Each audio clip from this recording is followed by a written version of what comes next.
Olá pessoal, aqui Miquel Sousa do canal Jogos no Tabuleiro. À semelhança do que fiz o ano passado, hoje vou recomendar também 10 jogos para sugerir para este Natal, caso queiram oferecer prendas a alguém. Então, os critérios foram os seguintes. São 10 jogos diferentes daqueles que recomendei o ano passado, que é para termos mais variedade, e podem ir ver assim também o vídeo do ano passado, continua muito atual. São 10 jogos também que conseguimos encontrar com relativa facilidade em Portugal e muitos deles jogos de editoras portuguesas. São tendencialmente também jogos não muito complexos, mas que mesmo os mais simples já têm algum interesse. E muitos deles podem ser usados para jogar com a família, que é aquilo que nós queremos neste Natal, porque temos esse tempo e essa oportunidade. Portanto, convém que as prendas possam refletir isso e aproveitar isso também. Então, o primeiro jogo que eu tenho aqui para recomendar é o Rhino Hero. É um jogo de criar uma torre, como vocês veem aqui, se conseguem ver. Vamos criar esta torre com as cartas que vamos jogando.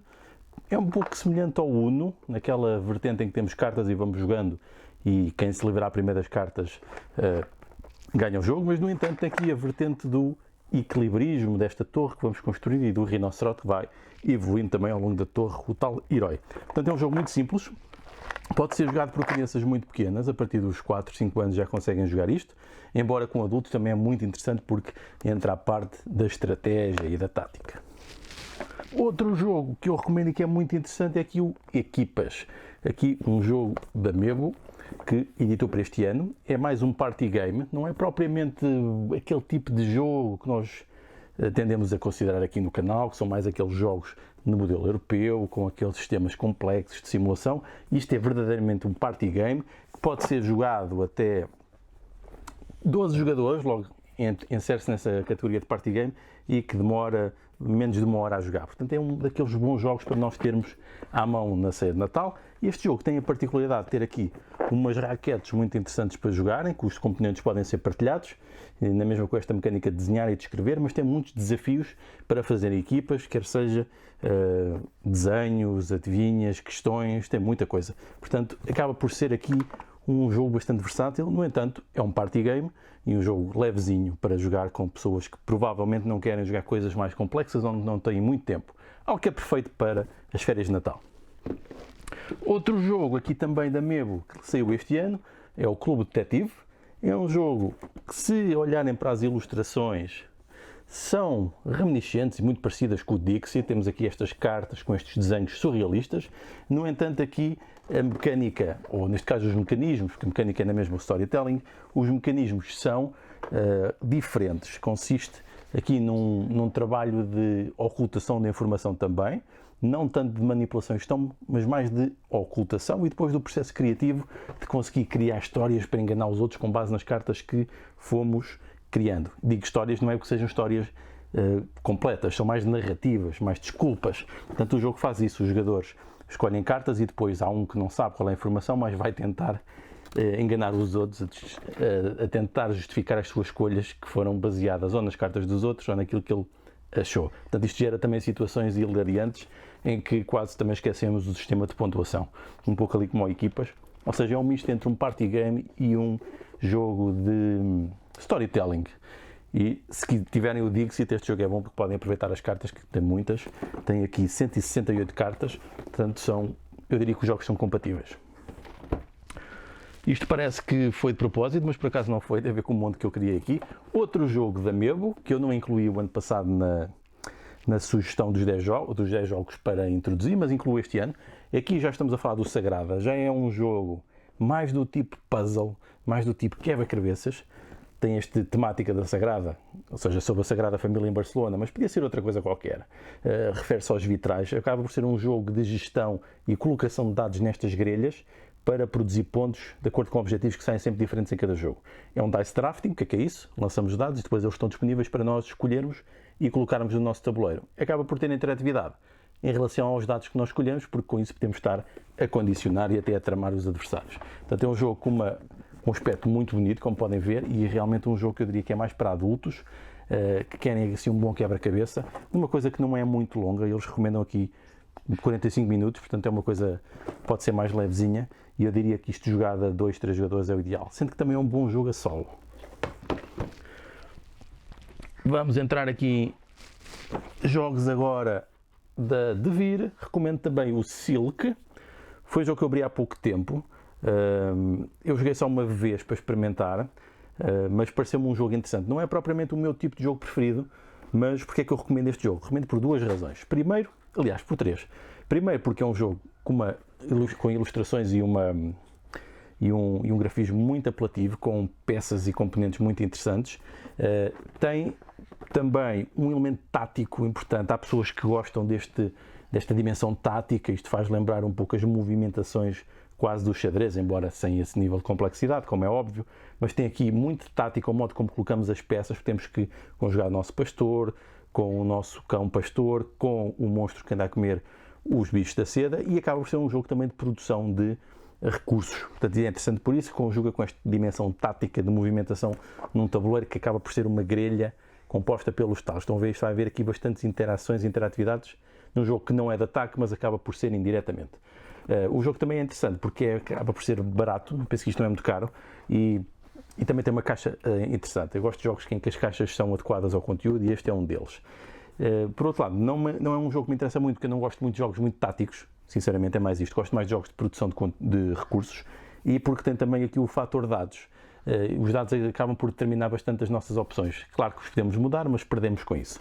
No entanto, eu acho que é uma boa recomendação porque acaba por ser um bom jogo de introdução, porque este uso dos dados é uma coisa muito comum para as pessoas que não estão ainda dentro dos jogos de tabuleiro modernos. Portanto, é um bom mecanismo para entrar, e há pessoas que gostam muito destes aspectos táticos e da interação entre os jogadores com isso. Portanto, eu recomendo este jogo. Penso que é uma boa introdução para os jogos de tabuleiro modernos, especialmente para quem só jogou xadrez e damas e esse tipo de coisas. Vamos começar a entrar no domínio mais pesado, embora eu tenha tido cuidado de não usar jogos muito pesados. Recomendo aqui também o Century, o primeiro Century, aqui na versão francesa, La Route des Spices, ou seja, Spice Road. Este jogo, existem 3 e todos podem ser adicionados aqui a esta coleção, fazendo um grande jogo.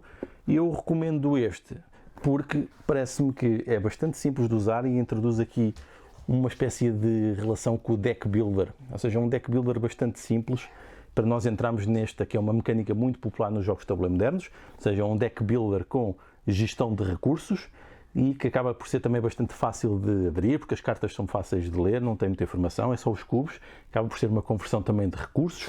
Portanto, é um jogo que também se joga bastante rápido, tem uma caixa um bocado desproporcional para aquilo que tem lá dentro, ou seja, não era preciso isto, quase que um baralho e um saquinho de cubos chegava, mas pronto, tem aquelas tacinhas mais bonitas e as moedinhas, pronto.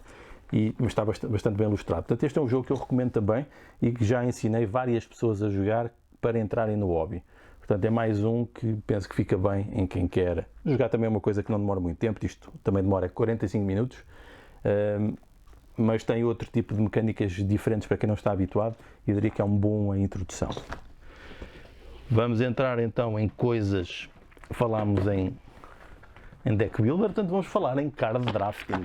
E para card drafting, que é ter cartas, escolher, passar e jogar, eu vou recomendar aquilo que é para mim um dos melhores card draftings de introdução, já sendo um jogo mais completo, ou seja, não é aquele simples card drafting que é só um baralhinho e pouco mais, não. Estamos a falar do Seven Wonders, é um jogo que conjuga o card drafting, que é a escolha de cartas, ou seja, cada jogador recebe um conjunto de cartas, depois vai escolher uma para jogar na sua área de jogo e vai passar as restantes. No entanto, este jogo cria também aqui um sistema de produção de recursos. Vamos ter que usar os recursos para construir as cartas, tem também uma economia com moedas, tem alguma interação entre os jogadores e cada um vai tentar fazer um melhor sistema para pontuar. E existem várias alternativas que estão relacionadas com as cores das cartas, quer seja guerra, quer seja tecnologia, quer seja construção de edifícios, sem uma variedade muito grande de coisas. E este jogo, se tiverem as expansões todas, como eu tenho aqui, fica uma coisa bastante complexa, e é um jogo que podem ir adicionando camadas, sendo que tem a grande vantagem de poder ser jogado a 7 jogadores, que não é comum neste tipo de jogos, sem ser um party game, sem ser o tal equipas que eu falei, o primeiro que é um exemplo disso, e com a expansão vai até 8. Portanto, é um jogo bastante interessante por isso, e é bastante útil, e eu diria que é uma boa recomendação para o Natal. Um jogo que também pode ser jogado rápido, diz aqui 30 minutos, embora me pareça que seja um pouco mais do que isso, mas parece-me também uma boa recomendação aqui para o Natal, porque conseguem pôr muita gente a jogar isto, e depois rapidamente vão perceber a qualidade do jogo. Num jogo que não se esgota facilmente. Portanto, eu joguei isto muitos anos e ainda continua a ser dos meus preferidos. Entramos aqui noutros jogos também de Advir. Aqui o Fresco. É um jogo de gestão de recursos e de planeamento de ações. Aqui já um típico Eurogame, aqui com as mecânicas muito aprimoradas, que entra num aspecto temático em que estamos aqui a fazer pinturas, estamos a gerir o nosso ateliê na Renascença. Num jogo bastante simples, eu diria que é simples de perceber. Aliás, eu tenho um vídeo de explicar isto que é relativamente rápido, e eu diria que é uma boa introdução para estes jogos um pouco mais complexos, mais de gestão e planeamento. Com um jogo também conseguem comprar isto relativamente barato, é bastante fácil de encontrar em Portugal, e tem também várias expansões que podem depois adicionar para fazer crescer o jogo. Portanto, eu diria que é uma boa maneira de começar a entrar aqui nestes jogos mais de modelo europeu, num jogo que já tem aqui uns anitos, penso que isto é 2010, salvo erro, mas continua a ser interessante como jogo de introdução, diria eu. E agora, outra recomendação é o Seis Castelos. Aqui um jogo da Pitágoras, que saiu este ano, que aparentemente parece um jogo simples, mas não é. Não é. É um jogo que tem bastante complexidade, não é muito complexo, ou seja, tem complexidade suficiente comparado com estes que eu fui falando. Acaba por ser um jogo médio na mesma, de média complexidade. No entanto, tem bastante que se lhe diga, temos muitas coisas para planear, várias estratégias e caminhos para a vitória, naquilo que é um jogo de tile placement. O que é isto? Tile placement é pegar em peças e construir o próprio tabuleiro, ou seja, como vocês veem aqui, vocês vão construindo o tabuleiro à medida que vão construindo, colocando as peças, que é uma escolha que vão tendo, e depois isto gera também uma economia, com dinheiro, com recursos, com territórios que vão reclamando e vários sistemas de pontuação. Portanto, tem aqui vários elementos dos típicos Eurogames também.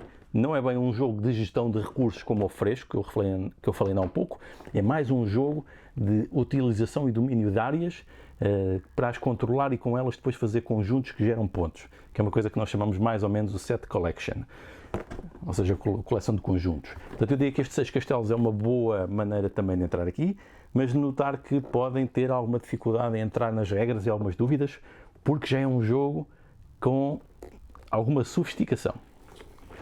E por fim, o 10º jogo, aquele que eu acho também é muito interessante e fiquei muito contente por isto ter sido editado em português, embora não seja também dos meus jogos preferidos, foi o Wingspan, aqui pela uma edição da Diver, que teve esta edição em português deste jogo que fez sucesso mundial este ano, foi o jogo do ano do Pilas e Ares, e um jogo bastante original. Porquê? Porque tem este tema das aves, está muitíssimo bem ilustrado, como vocês podem ver aqui nas cartas, são fantásticas, tem este comedor dos pássaros, estes ovos, todas estas coisas, está muito bem conseguido, isto faz luzir o olho a qualquer pessoa, mesmo que não goste de jogos de tabuleiro, e há muitas pessoas que surpreendentemente gostam de aves, quer dizer, surpreendentemente provavelmente para mim, porque nunca pensei que fosse assim tão popular, mas tem sido um jogo muito popular. Do ponto de vista do jogo, os componentes são interessantíssimos e pelo preço que está, é difícil comprar coisas a este nível. Realmente a Stone Myers, que é a editora original do jogo, não facilita nestas coisas, normalmente cria jogos sempre com muito bons componentes. Neste caso, o jogo é relativamente simples, é bastante simples, eu até lhe chamei filler, quase a brincar numa publicação de Instagram, mas é um jogo simples de introdução, que acaba por ser um jogo de combinação de cartas e de produção de gestão de recursos, e recursos são as comidas das aves, que servem para colocar mais aves, e depois tem um ecossistema. Temos de gerir aqui o nosso ecossistema, que vamos podendo apanhar mais comida para ter mais aves, e à medida que temos também mais aves, também podemos ir buscar mais cartas, que são basicamente as aves, e temos mais objetivos, e deste conjunto todo, onde estamos a competir também por objetivos, fazemos pontos. Portanto, é desta conjugação deste habitat que nós vamos criando com as aves, que depois vão pondo também ovos, que também são pontos, todas estas coisas interligadas, geram pontos e ganha quem fizer mais pontos aqui, sem ataques, sem competição direta, que é aquilo que nós encontramos nos outros Eurogames, que eu também já falei, no Seis Castelos e no Fresco, que são jogos de modelo alemão, que é aquilo que normalmente tem pouca sorte associada e mecânicas refinadas sem confronto direto. Aqui a sorte, existe alguma sorte nas cartas que vão saindo, embora tenhamos sempre umas 3 para escolher se quisermos. Mas também podemos fazer top deck, quer dizer, top deck é tirar a carta do topo sem sabermos o que é, como uma escolha possível. Que é uma coisa que normalmente os jogos de design americano costumam ter ou tendem a ter. Portanto, são estas as 10 recomendações que eu faço para este Natal, jogos de introdução, pelo que fui falando, há que ter isso em atenção, e quem sabe faço mais vídeos, não sei, estou a pensar seriamente em fazer vídeos também de jogos mais pesados para este Natal. Será que vale a pena fazer isso? Pois vocês podem me dar a vossa opinião. Então vá, ficam aqui as minhas recomendações para as vossas férias, para o vosso Natal, para poderem desfrutar destas oportunidades que infelizmente não são muitas, cada vez mais dos dias que correm, em estarmos presencialmente com as pessoas e podemos estar presencialmente com bons momentos através destes jogos que já provaram brilharem e terem esta magia de conseguirem gerar socialização. Então vá, bom Natal!